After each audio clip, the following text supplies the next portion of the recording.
etapa de nosso trabalho. Mas algo muito mais difícil nos espera.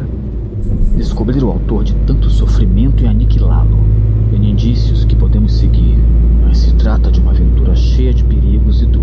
Estar na casa de nosso amigo John. Devo falar com outros 2 amigos. 2 pessoas que os senhores ainda não conhecem. Devo me preparar para o trabalho que está por vir. Amigo John, venha para casa comigo. Pois tenho muito que conversar com o senhor. Esta noite partirei para Amsterdã, mas voltarei amanhã à noite. Então começaremos de verdade este nosso trabalho. Sua chegada. Vai esperar lá na estação, meu amigo. Mande um telegrama avisando para que esteja preparada. Mais tarde, tomamos uma taça de chá e o professor me entregou as cópias do diário de Jonathan. Pediu que eu os examinasse cuidadosamente. Isto é um verdadeiro tesouro, mas necessita de toda a sua fé, apesar da experiência pela qual passou nesses últimos dias. Leia tudo com atenção, e se puder acrescentar algo da história, o faça, pois neste caso tudo é importante. Fui buscar a Sra. Harker. Cheguei com antecedência de 15 minutos. Começava a inquietar-me, temendo não encontrar minha convidada, quando uma jovem, de rosto doce e aparência delicada, se dirigiu a mim. É o Sr. Seward? Sra. Harker? Disse, estendendo a mão. O reconheci pela descrição que a pobre senhorita Lucy me fez. Peguei sua bagagem, que incluía uma máquina de escrever, e fomos para o hospício. A jovem estava ciente sobre que lugar era aquele, mas vi que não conseguia controlar um tremor ao entrar ali. Perguntou-me se era possível que me acompanhasse até meu escritório, pois precisava falar comigo. Instalei a Sra. Harker em seu aposento e, como ainda não tive a oportunidade de ler seus diários, preciso arrumar algo que lhe interesse para ganhar tempo. Devo ter cuidado para não assustá-la. Ah, aqui vem ela. Do diário de Mina Harker, 29 de setembro. Depois de colocar minhas coisas no quarto onde dormiria, fui ao escritório do Dr. Seward. Detive-me na porta por um momento, pois achei tê-lo ouvido falar com alguém. Mas depois de alguns instantes abri a porta e entrei. Fiquei surpresa ao ver que não havia ninguém com ele.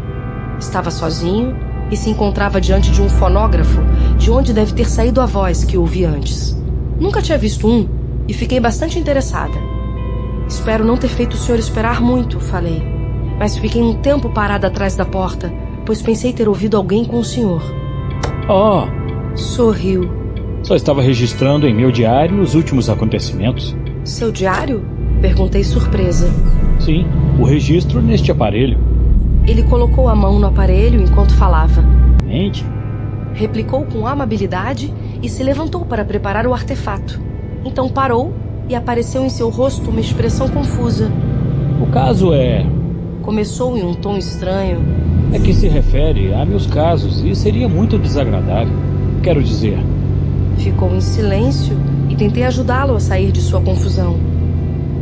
O senhor ajudou a cuidar de minha querida Lucy nos seus últimos momentos. Deixe-me escutar como morreu. O agradecerei por tudo que possa saber sobre ela. Eu a amava muito. Para minha surpresa, respondeu com uma expressão de verdadeiro horror em seu rosto. Quer que fale de sua morte? Por nada no mundo. Por que não? Perguntei, enquanto senti um terrível sentimento se apoderando de mim. O doutor fez uma pausa novamente e pude ver que tentava encontrar uma desculpa. Finalmente balbuciou. Entenda, não consigo separar o que é pessoal do profissional. Enquanto falava, teve uma ideia e disse com a simplicidade cheia de inocência como a de um menino. Essa é a verdade. Lhe dou minha palavra. Fez uma careta e não pude fazer outra coisa a não ser sorrir.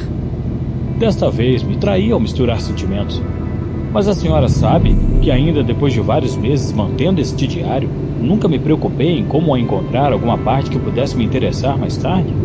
Eu já estava convencida de que o diário do doutor que assistiu a Lucy teria algo a acrescentar à nossa soma de conhecimentos sobre aquele terrível ser, que é o pesadelo de Jonathan.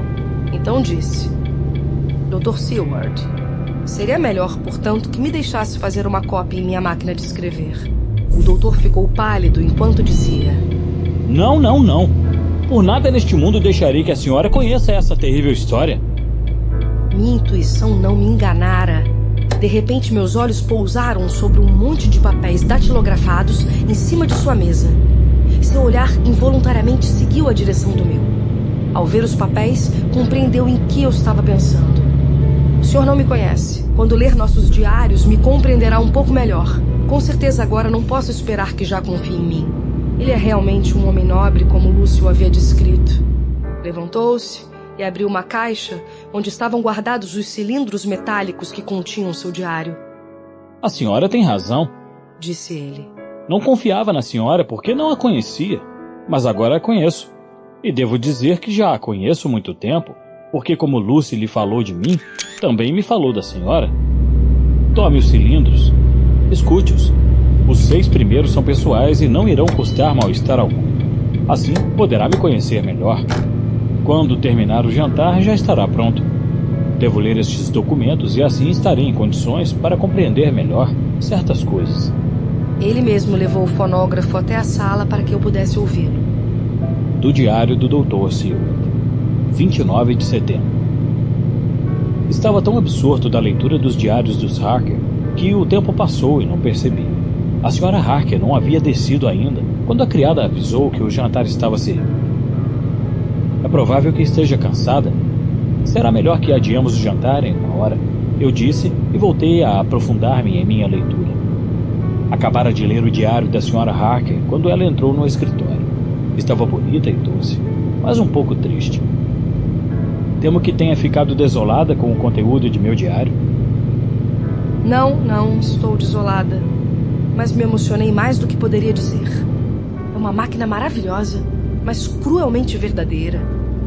Fez-me escutar no tom exato as angústias de seu coração. Era como uma alma que se dirigia ao Deus Todo-Poderoso. Tentei ser útil, transcrevi tudo para o papel, e agora ninguém necessitará ouvir as batidas de seu coração, como eu ouvi. Ninguém precisa saber sobre seu verdadeiro sentimento. Me disse em um tom baixo. Ela colocou suas mãos sobre as minhas e falou com seriedade. Eles devem conhecê-lo. Por quê? Porque é uma parte terrível da história da morte da pobre e querida Lucy e das causas que a provocaram. Porque na luta que nos espera, para livrar a Terra desse terrível monstro, devemos adquirir todos os conhecimentos e toda a ajuda possível. Acredito que os cilindros que me confiou contem mais do que o senhor desejava que eu soubesse. Acredito que aqui há indícios para a solução desse mistério. Deixe-me ajudá-lo. Jonathan e eu estivemos trabalhando dia e noite desde que o professor Van Helsing esteve conosco. Meu esposo foi a Whitby para conseguir mais informação e chegará aqui amanhã. Não devemos ter segredos uns com os outros. Ela me olhou com um olhar tão suplicante que não resisti e cedi. Faça o que a senhora acha ser o melhor. Não sei se estou fazendo certo, mas creio que isso trará paz a todos nós. Venha, o jantar está servido. Devemos nos fortalecer para suportar o que nos espera.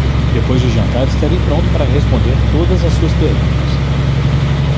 Do diário de Mina Harker, 29 de setembro. Depois do jantar, acompanhei o Dr. Seward a seu escritório.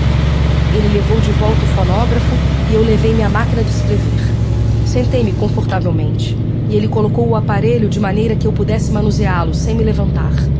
Então, muito preocupado, sentou-se de costas para mim, para que me sentisse com mais liberdade e começou a ler. Eu coloquei os fones nos ouvidos e escutei.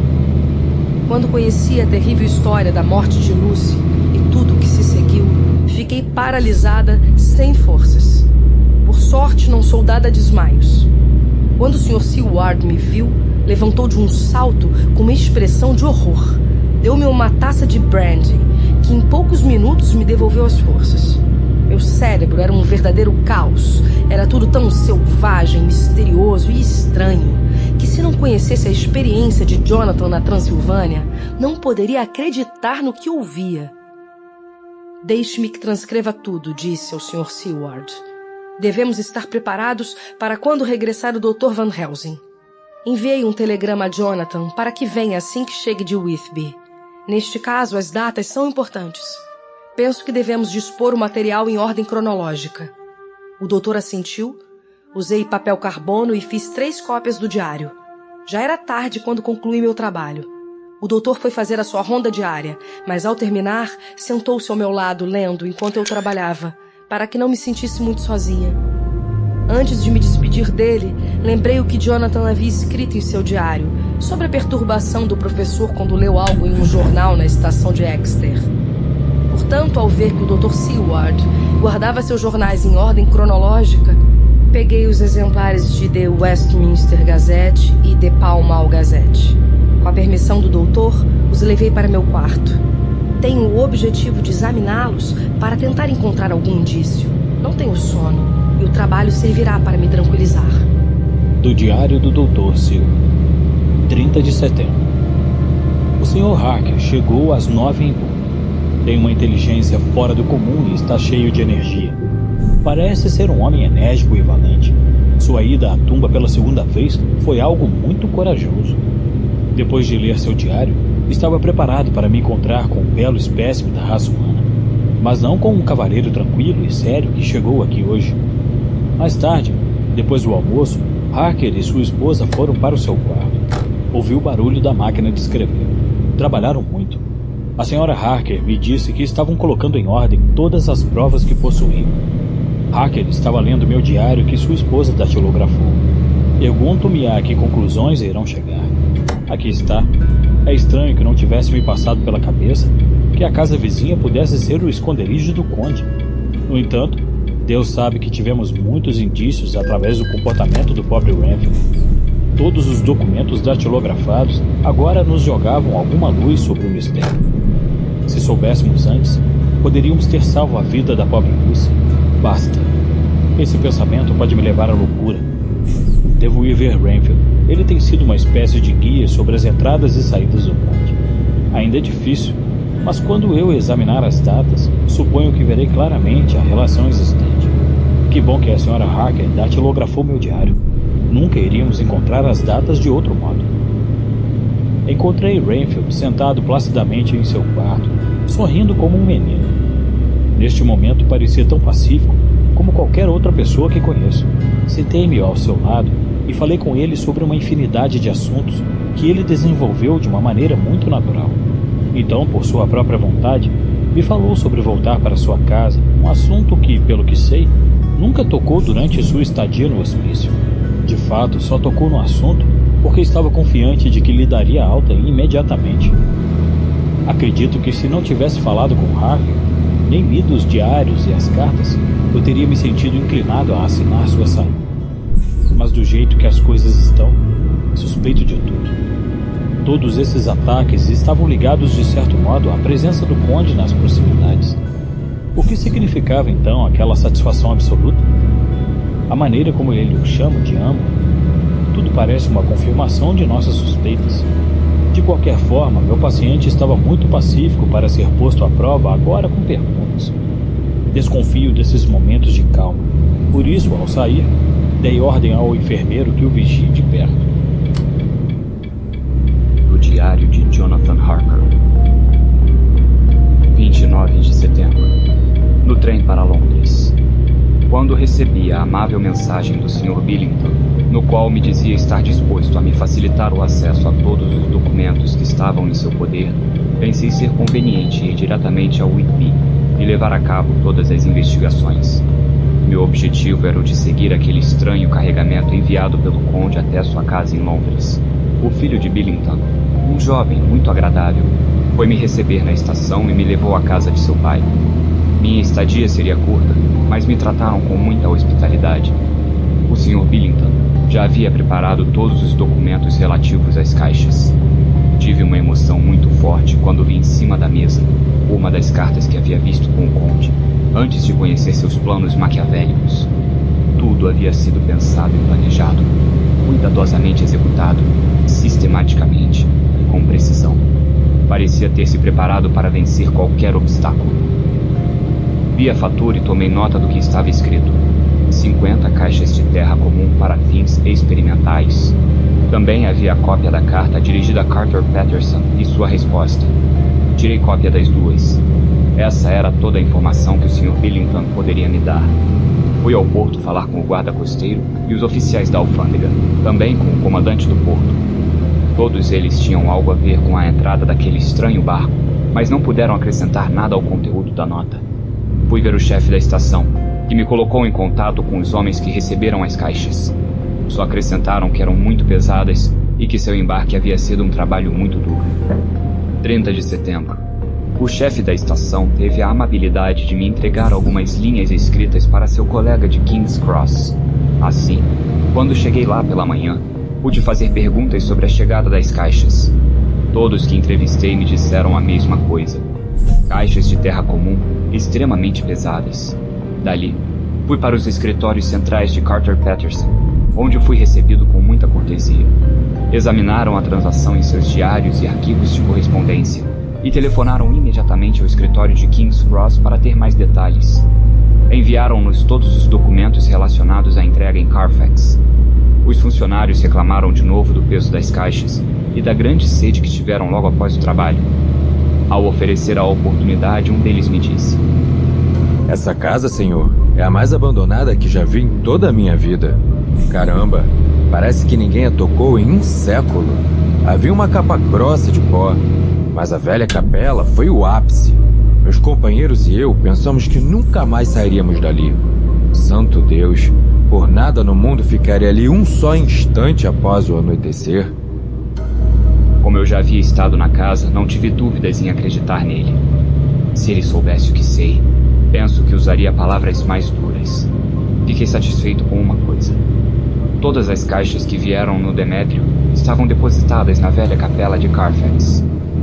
Deveria haver ali umas 50, a não ser que alguma tenha sido retirada, como eu temia, me baseando no diário do Dr. Seward. Tenho que tentar falar com o carregador atacado por Renfield quando levava as caixas. Pode ter informações importantes. Mais tarde, Mina e eu trabalhamos duro durante todo o dia e colocamos em ordem todos os papéis. Diário de Mina Harker, 30 de setembro. Estou tão contente que é difícil me conter. Suponho que é a reação natural ao ver que essas terríveis lembranças não afetaram malignamente Jonathan. O vi sair para Whitby com um rosto tão animado quanto possível, mas estava doente de preocupação. No entanto, tudo correu bem. Está decidido e com uma energia vulcânica, exatamente como me havia dito o professor Van Helsing. Ele é verdadeiramente resistente e melhora quando submetido a uma pressão que poderia matar alguém com um espírito mais fraco. Suponho que é necessário ter pena de alguém que é perseguido pelo conde. Essa coisa não é humana, não é sequer uma besta. Mas ler o relato do Dr. Seward sobre a morte da pobre Lucy e tudo o que aconteceu depois é suficiente para afogar qualquer sentimento de pena. Mais tarde, Lord Godalming e o Sr. Morris chegaram mais cedo do que esperávamos. O Dr. Seward havia saído para cuidar de uns assuntos, acompanhado por Jonathan. Então eu tive que recebê-los. Foi para mim algo muito desagradável. Lembrei de todas as esperanças de Lucy de poucos meses atrás. Naturalmente já haviam ouvido Lucy falar de mim e me parece que o Dr. Van Helsing havia feito muita propaganda de minha pessoa, como disse o Sr. Morris. Pobres amigos. Não passa pela cabeça de nenhum deles que sei de todas as propostas que fizeram a Lucy. Eles não estavam à vontade e começaram a falar de trivialidades. Por isso pensei ser melhor dizer que eu já estava a par de tudo. Então lhes disse, da melhor maneira possível, que havia lido todos os documentos e diários e que eu e meu esposo passamos tudo à máquina para poder colocá-los em ordem. Entreguei uma cópia a cada. Quando Lord Godalming recebeu a sua e a leu cuidadosamente, disse: "A senhora escreveu isso tudo?" Assenti. "Não compreendo muito bem o objetivo disso, mas todos são tão amáveis e bons e têm trabalhado tão duro que a única coisa que posso fazer é aceitar as suas ideias às cegas e tentar ajudar. Além do mais, se a senhora amava minha querida Lucy..." Neste momento escondeu o rosto com as mãos e chorou. O Sr. Morris, com delicadeza, colocou uma mão em seu ombro por um momento e logo saiu do cômodo. Suponho que há algo na natureza de uma mulher que faz com que o homem se sinta livre para se emocionar diante dela e expressar seus sentimentos de ternura sem que pense ser humilhante para sua virilidade. Afinal, quando Lord Godalming se viu a sós comigo, e só comigo, se sentou no divã e se rendeu ao seu pranto, sincera e abertamente. Sentei-me do seu lado e segurei suas mãos. Espero que não pense ter sido um atrevimento meu. O estou denegrindo um pouco. Sei que nunca o fará. É demasiado cavalheiro para isso. Compreendi que seu coração estava destroçado e disse: amava a Lucy, e agora sei o que ela representava para o senhor e o senhor para ela. Éramos como irmãs, e agora que se foi, não irá permitir que eu seja como uma irmã para o senhor. Sei de sua tristeza, ainda que não possa mensurar com profundidade. Se a compreensão pode ajudar o senhor neste momento de aflição, não permitirá que o ajude, pelo amor de Lucy. Em um instante, o pobre homem entrou em desespero. Pareceu-me que tudo que havia sofrido em silêncio até então brotara de um só golpe. Ficou fora de si e, levantando as mãos abertas, bateu palmas, expressando a magnitude de sua dor. Levantou-se e um instante depois voltou a se sentar. As lágrimas não paravam de correr por suas bochechas. Senti uma enorme lástima por ele e, sem pensar, abri os braços. Com um soluço, apoiou sua cabeça em meu ombro e chorou como uma criança. Nós, as mulheres, temos algo de mães. O senti como se fosse um bebê que algum dia poderia ter em meu colo e acariciei seu cabelo como se fosse meu filho. Naquele momento não pensei no quanto tudo aquilo era estranho. Depois de um tempo, os soluços pararam e ele se ergueu pedindo desculpas. Agora sei como sofria, disse, enquanto secava os olhos. Mas não compreendo ainda o que significou para mim seu doce consolo. Minha gratidão irá aumentar junto com minha compreensão. A senhora me permite que sejamos como irmãos durante toda a nossa vida, por amor a Lucy. Por amor a nossa Lucy, lhe disse, pegando sua mão. E pela senhora, já que se a gratidão tem algum valor, a senhora a ganhou hoje. Se alguma vez no futuro a senhora tiver necessidade da ajuda de um homem, conte comigo. Desejo que nunca a necessite, mas se acontecer, prometa que pedirá minha ajuda. Prometo. Quando saí para o corredor, vi o Sr. Morris, que estava olhando para fora através de uma das janelas. Virou-se ao ouvir meus passos. Como está, Art? Perguntou. Vendo meus olhos vermelhos, continuou dizendo. Já vejo que o esteve consolando. Pobre amigo, é disso que necessita. Ninguém, a não ser uma mulher, pode consolar um homem quando está com o coração destroçado. E ele não tem nenhuma. Enterrou sua própria dor com tanta força que meu coração sangrou por ele. Vi que tinha um manuscrito na mão. Desejaria poder consolar a todos os que sofrem profundamente. O senhor quer ser meu amigo e vir a mim se necessitar de consolo? Mais tarde saberá do que estou falando. Viu que eu falava com sinceridade e, fazendo uma reverência, me tomou a mão e a beijou. Parecia ser um consolo demasiado pobre para uma alma tão valorosa e desinteressada. Então, impulsivamente me inclinei e o beijei. Seus olhos se encheram de lágrimas. Logo disse em tom tranquilo: Pequena, nunca se esquecerá desta bondade sincera em toda a sua vida. De repente, se dirigiu ao escritório onde se encontrava seu amigo. Pequena, a mesma palavra com que se referia a Lucy, mas demonstrou ser um amigo.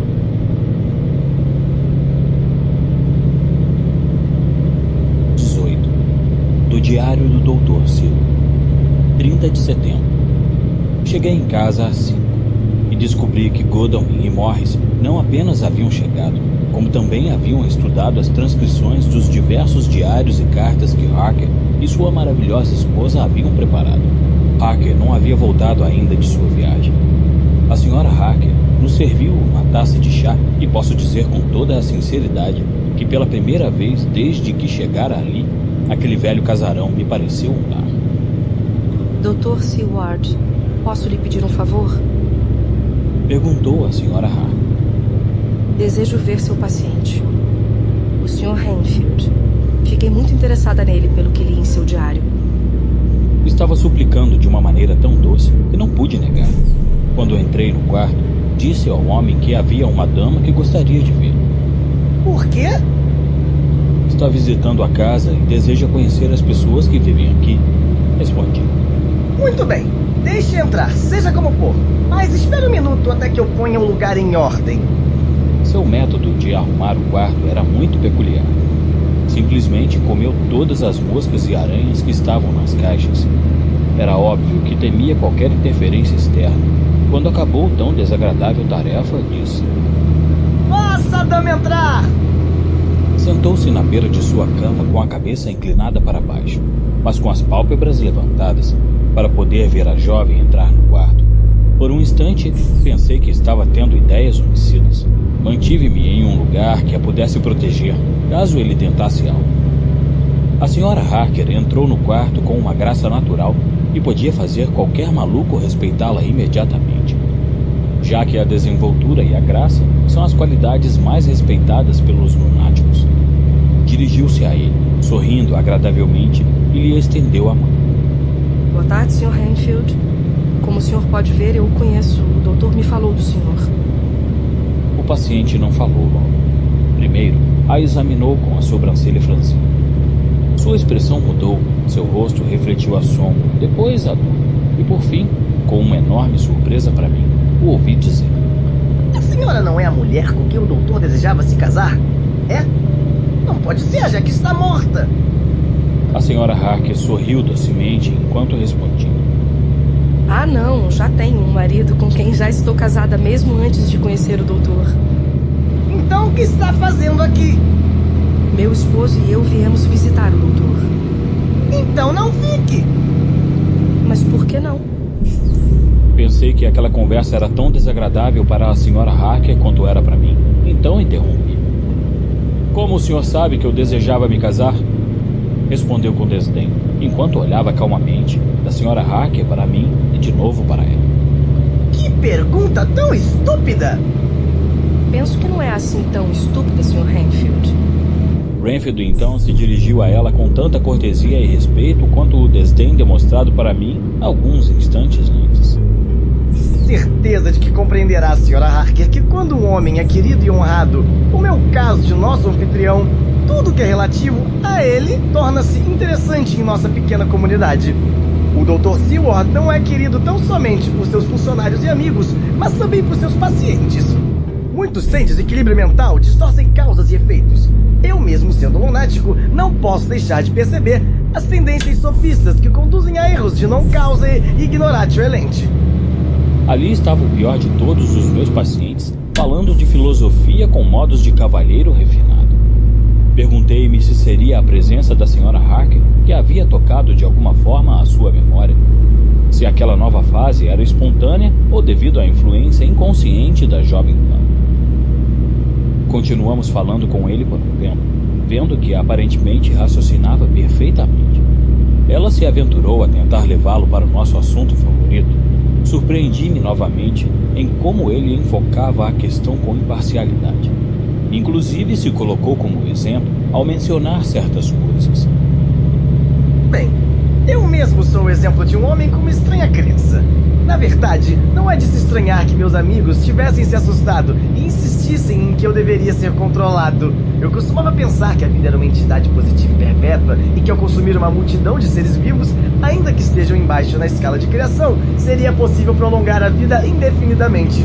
Às vezes, acreditava nisso com tanta firmeza que tentava comer carne humana. O doutor aqui é testemunha disso, já que eu tentei matar com o fim de fortalecer meus poderes vitais, assimilando sua vida através de seu sangue, baseando-me, claro, na frase bíblica, porque o sangue é vida. Era difícil crer que o havia visto comer suas moscas e aranhas apenas uns minutos antes. Olhei o relógio de pulso e me dei conta de que já era tempo de ir para a estação buscar Van Helsing. Antes de sair, ela disse amavelmente a Renfield: Até mais tarde. Espero poder vê-lo com frequência. Adeus, querida senhora! Peço a Deus que não volte a ver nunca mais seu doce rosto. Que ele abençoe e a proteja. Van Helsing desceu do trem com a agilidade de um menino e logo perguntou: Olá, amigo John. Como está tudo? Bem? Que bom. Tenho estado muito ocupado, mas agora voltei para ficar caso seja necessário. A senhora Mina está com o senhor? Seu simpático esposo também? E Arthur e Quincy? Bom, muito bom. No caminho para casa, o coloquei a par de tudo o que aconteceu. E como meu diário passou a ser de alguma utilidade graças à senhora Mina. Oh, essa maravilhosa senhora Mina. Tem o cérebro de um homem muito bem dotado e um coração de mulher. Deus a criou com algum objetivo maravilhoso. Acredite, quando a fez com tão boa combinação. Amigo John, que agora a boa sorte fez com que essa mulher nos tenha sido de grande ajuda. Mas depois desta noite, não deverá mais nos auxiliar com este assunto tão terrível. Não é conveniente que corra um perigo tão grande? Nós, os homens, temos que destruir esse monstro. Não há lugar neste plano para uma mulher. Concordei com ele, e depois lhe relatei tudo o que havíamos descoberto em sua ausência. Inclusive que a casa de Drácula era a minha vizinha. Ele se surpreendeu muito e pareceu sumir em profundas reflexões. Ah, se soubéssemos antes, poderíamos ter salvo a pobre senhorita Lucy. Tanto não adianta chorar sobre o leite derramado. Antes do jantar, Van Helsing encontrou com a senhora Harker e os dois começaram a conversar. Meu amigo John me disse que sua esposa e a senhora colocaram todos os documentos e diários em ordem, até este momento. Não, até este momento, até esta manhã. Mas como não até este momento? Até agora vimos os bons resultados que os pequenos detalhes deram. Revelamos todos os nossos segredos. Entretanto, nenhum deles é pior do que o segredo que ainda precisamos conhecer. A senhora Harker tirou um papel do bolso e, corando, disse: Dr. Van Helsing, o senhor poderia ler isto e dizer se é necessário que seja incluído? É o meu informe do dia de hoje. Eu também acredito que há a necessidade de que tudo seja registrado, até mesmo o mais trivial. O professor leu a nota e a devolveu, dizendo: Se a senhora não quiser fazê-lo, não é necessário ser incluído. Mas lhe imploro que pense. Apenas fará com que seu marido a ame ainda mais do que todos nós, seus amigos. A honremos, a estimemos e a queiramos mais ainda. A jovem pegou o papel com um grande sorriso. E desse modo, até este preciso instante, todos os documentos e diários estão completos e em ordem. O professor pegou uma cópia de tudo para analisar depois do jantar. E antes da nossa reunião, que foi marcada para as 9 da noite. Do diário de Mina Harker, 30 de setembro. Quando nos reunimos no escritório do Dr. Seward, 2 horas depois do jantar, formamos de maneira inconsciente uma espécie de junta ou comitê. O professor Van Helsing sentou-se à cabeceira da mesa e eu imediatamente à sua direita. Pediu-me que atuasse como secretária. Jonathan sentou ao meu lado e à nossa frente estavam Lord Godalming, o Dr. Seward e o Sr. Morris. O professor disse: Penso que todos já estamos a par dos acontecimentos e de tudo que há nestes documentos. Nós assentimos. Então, acredito que é conveniente contar algo sobre o tipo de inimigo que vamos ter de enfrentar. Vou revelar parte da história desse homem, a parte que eu pude conhecer. Depois poderemos debater sobre o nosso método de ação. Existem seres chamados de vampiros. Todos nós temos as provas de sua existência, mesmo quando não temos alguma experiência com o assunto. Registros da antiguidade nos proporcionam provas suficientes. Admito que no começo eu também era um cético. Se não tivesse me preparado por muitos anos para manter minha mente aberta, não poderia acreditar. No entanto, os fatos me demonstraram que aquilo era possível. Se eu soubesse o que sei agora, talvez pudéssemos ter salvo a vida de alguns entes queridos. Mas agora isso não tem mais remédio. Devemos continuar trabalhando para que outras pobres almas não padeçam. O Nosferatu não morre como as abelhas, deixando o seu ferrão. É muito mais forte. E por causa disso, tem muito mais poder para fazer o mal. Esse vampiro está entre nós e é tão forte quanto 20 homens. Tem uma inteligência muito mais aguçada do que a dos pobres mortais. Possui a ajuda da necromancia. E diz sua etimologia, a adivinhação pela morte.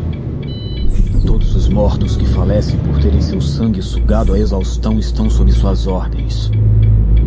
É rude. E mais que rude. Pode, sem limitações, aparecer e desaparecer à vontade, quando e onde desejar, e em qualquer forma que lhe é própria. Pode, dentro de suas fronteiras, dominar os elementos, a tempestade, a névoa, os raios. Pode dar ordens aos animais daninhos, aos ratos, corujas e morcegos, às raposas e aos lobos. Pode crescer e diminuir de tamanho. Pode, às vezes, ficar invisível. Então, como vamos levar a cabo o nosso ataque para destruí-lo? Como poderemos encontrar lugar em que se oculta? E depois de o encontrar, destruí-lo? Meus amigos, é um grande desafio. Vamos empreender uma árdua tarefa. Pode ser duro o suficiente para fazer com que os mais corajosos tremam. Se fracassarmos em nossa luta, ele nos vencerá.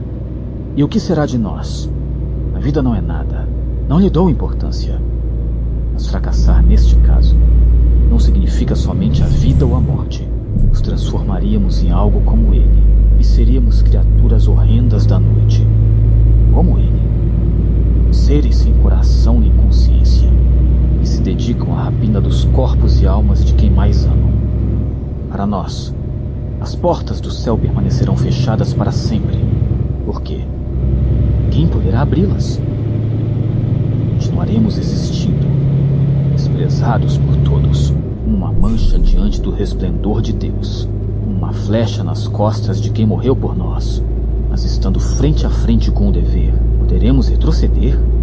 O que diz respeito a mim, digo que não, mas eu sou velho. E a vida, com seu brilho, seus lugares agradáveis, o canto dos pássaros, sua música e seu amor, ficou no passado. Já os senhores são jovens. Alguns já experimentaram a dor, mas ainda esperam por dias felizes.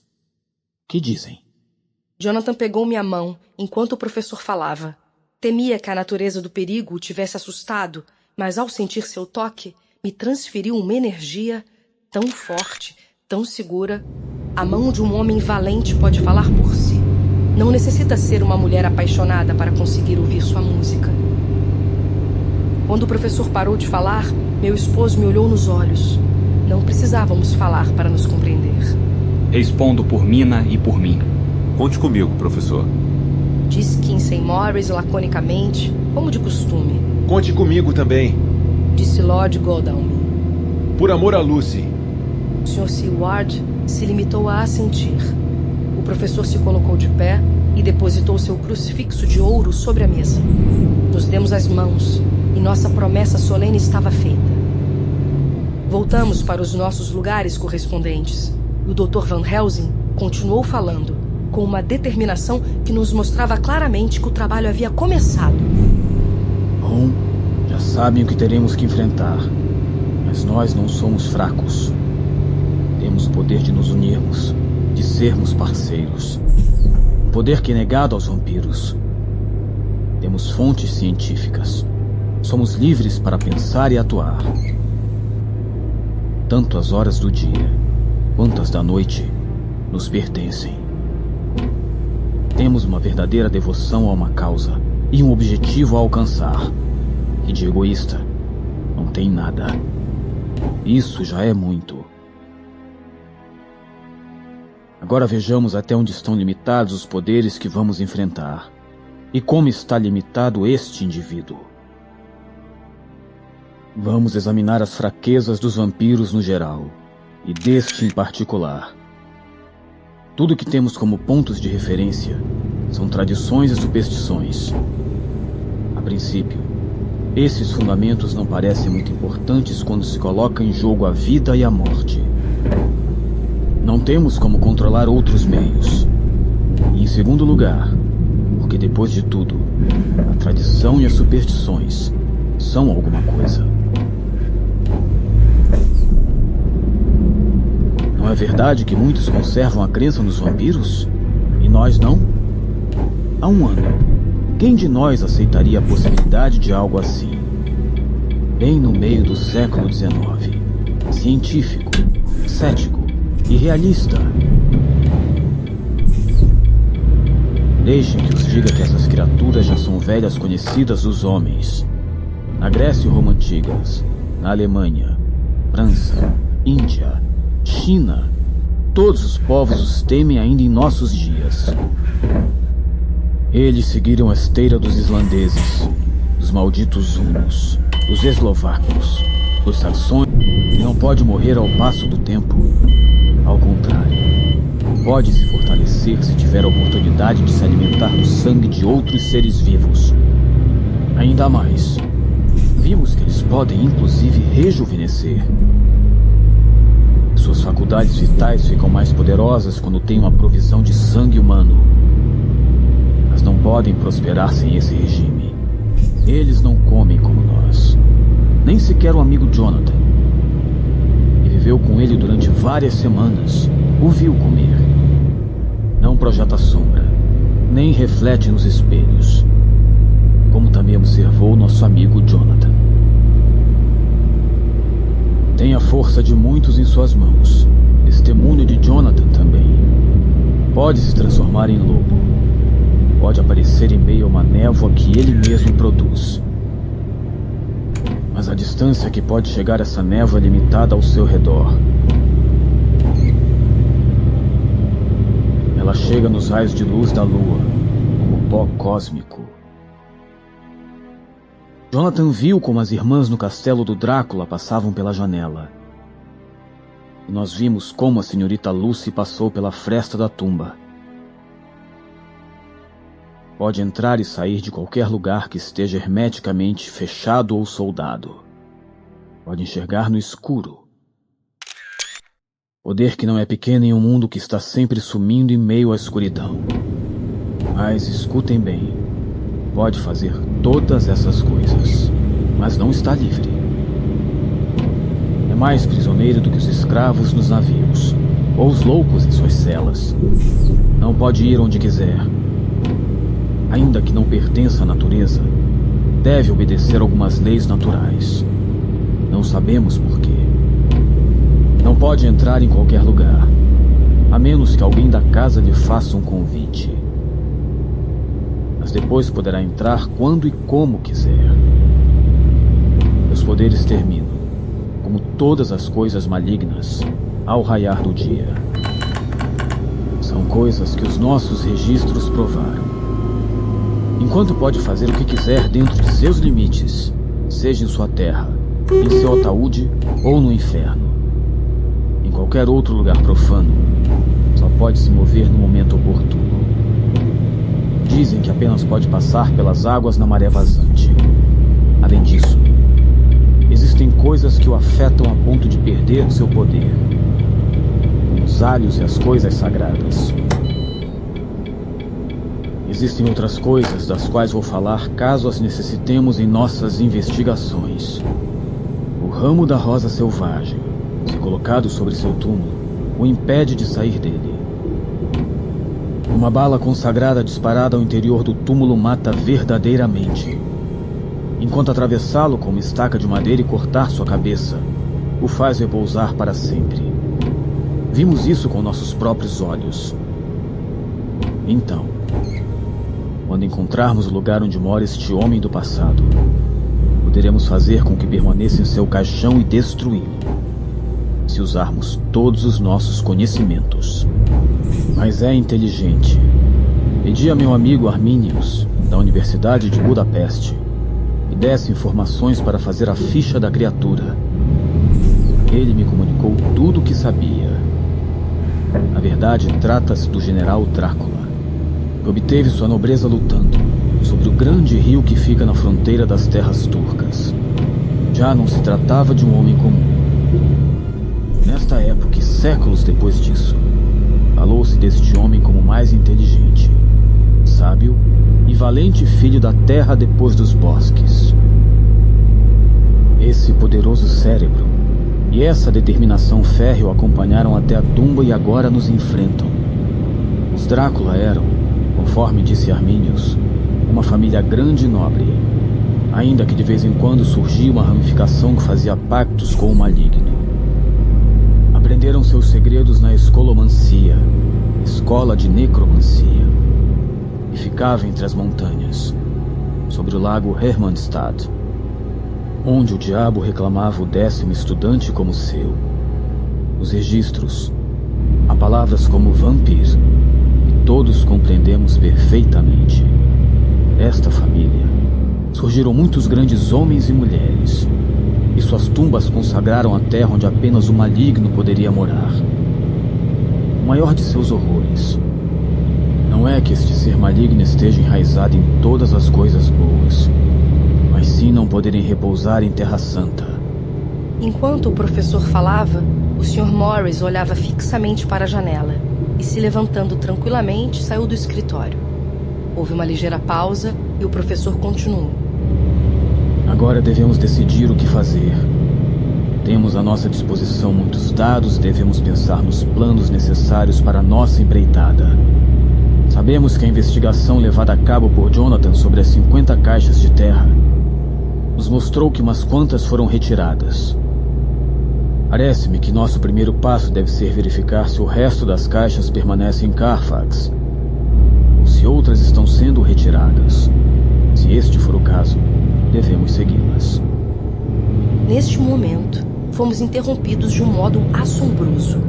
No exterior da casa, ouvimos um disparo de pistola. O cristal da janela foi destroçado por uma bala que foi parar no lado oposto do cômodo. Penso ser um covarde, pois tremi de medo. Todos os homens se levantaram. Lord Godalming se precipitou para a janela e a abriu. Ao fazê-lo, ouvimos o Sr. Morris dizendo: Sinto muito. Acredito que os assustei. Vou subir e explicarei tudo sobre isso. 1 minuto depois, estava de volta ao escritório e disse: Foi uma estupidez de minha parte e peço perdão, Sra. Harker. Com toda sinceridade, devo tê-la assustado muito.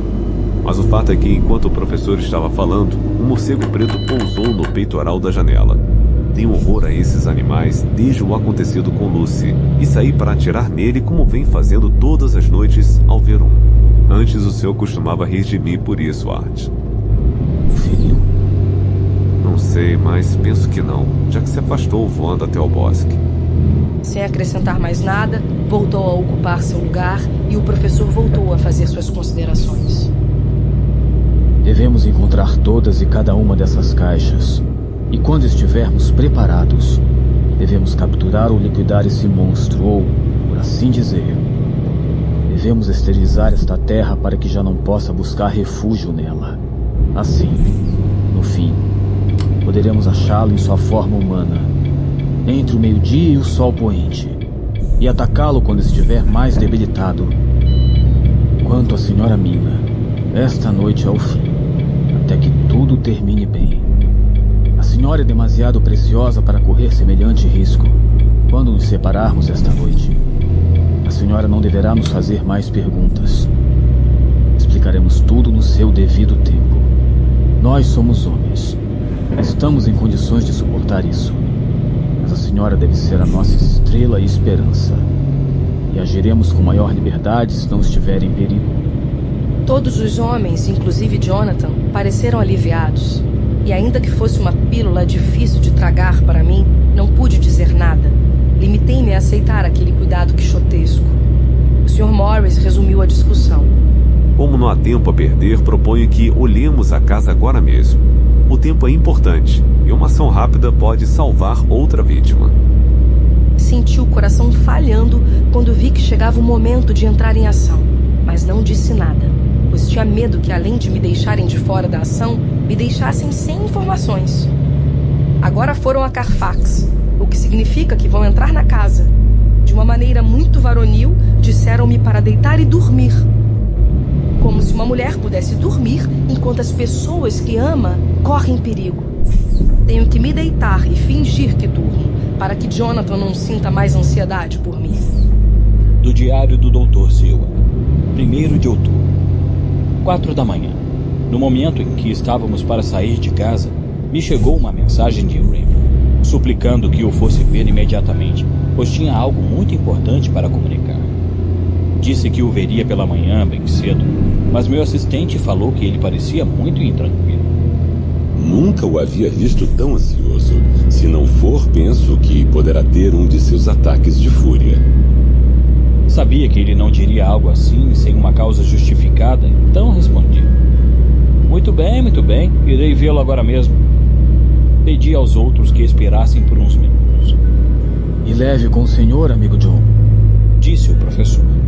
Este caso, descrito no seu diário, me interessa muito, já que tem relação com o nosso. Gostaria muito de vê-lo, principalmente em momentos nos quais sua mente não está em bom estado. Posso acompanhá-los também? Perguntou Lord Godalming. Eu também? Inquiriu o Sr. Morris. Posso acompanhá-los? Me deixem ir com os amigos. Assenti e avançamos todos juntos pelo corredor. O encontramos em um estado de excitação considerável, mas muito mais razoável em seu modo de falar como nunca havia visto. Tinha uma compreensão inusitada. Ele solicitava que o deixasse sair imediatamente do hospício e que o mandasse de volta para casa. Embasava seu pedido com argumentos relativos à sua recuperação e dava como exemplo seu recente comportamento. Faço um apelo a seus amigos. Disse. Seria possível pedir aos senhores que se sentassem para examinar o meu caso? A propósito, o senhor não nos apresentou. Estava tão surpreso que o fato de apresentar um louco a outras pessoas não me pareceu estranho neste momento. Além do que, havia certa dignidade no comportamento daquele homem, que fiz as apresentações imediatamente. Lord Godalming, o professor Van Helsing, o Sr. Quincy Morris, do Texas, o Sr. Jonathan Harker e o Sr. Renfield. Deu a mão a todos eles, dizendo a cada um: Lord Godalming, tive a honra de conhecer seu pai em Windham. Sinto saber de sua morte. Era um homem querido e respeitado por todos os que o conheciam. Ouvi dizer que em sua juventude foi o inventor do ponche, tão apreciado hoje. Senhor Morris, o senhor deve estar orgulhoso de seu grande estado. Sua entrada na União dará muitos frutos no futuro. O poder do tratado pode resultar em um motor de expansão quando a doutrina Morrow ocupar seu lugar como fábula política. O que pode dizer um homem sobre o prazer que sente ao conhecer o grande Van Helsing? O homem que revolucionou a terapêutica ao descobrir a evolução contínua da matéria cerebral. Os senhores cavalheiros que, por nacionalidade, herança ou dons naturais, estão destinados a ocupar seus respectivos lugares no mundo em movimento. Os tomo como testemunhas de que estou tão sensato como, ao menos, a maioria dos homens livres. E tenho certeza de que o Dr. Seward, humanista e médico jurista, assim como cientista, irá considerar como um dever moral me tratar como alguém que deve ser considerado e analisado baixo condições especiais. Fez esta última observação com um ar de convencimento que não deixava de ter seu encanto. Posso dizer que estávamos todos surpresos. Eu estava convencido de que, apesar de conhecer o caráter e a história do homem, ele havia recobrado a razão e me senti impulsionado a dizer que o deixaria sair. No entanto, pensei que seria melhor esperar antes de fazer algo assim, já que o paciente era dado a mudanças de comportamento. Então resolvi fazer uma declaração sobre a rapidez com a qual estava se curando e que conversaria longamente com ele pela manhã. Isso não o satisfez em absoluto.